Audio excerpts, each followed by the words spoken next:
In charge नुमाइंदगान Punjab Syed मुलाजिम शिराजी की report के मुताबिक थाना बेहरा में बढ़ती हुई चोरी डकैती की वारदातों के बायस आज असिस्टेंट कमिश्नर बेहरा ऑफिस में हंगामी इजलास जिसमें असिस्टेंट कमिश्नर बेहरा मोहतरमा सारा लूनी साहिबा और एसएचओ थाना बेहरा ने अंजुमन ताजरान और वकला से मीटिंग की।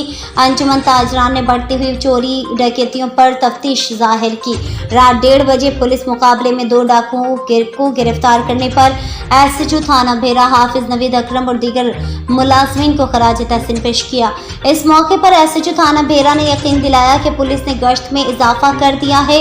डीपीओ सरगोदा डॉक्टर रिजवान अहमद खान ने बेहरा थाने में नफरी का और 7 गाड़ी और पुलिस गश्त में इजाफा कर दिया। मीडिया से गुफ्तगू करते हुए उन्होंने कहा कि जल्द मुलजिमान को गिरफ्तार कर लिया जाएगा।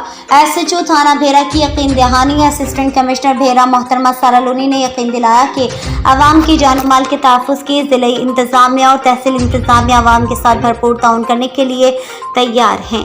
मरकज़ी अंजुमन ताजरान बेहरा के सरपरस्त आला हाजी शेख शौकत अली, जनरल सेक्रेटरी चौधरी अनवर फवाद और राना बिलाल अहमद ने भी खिताब किया।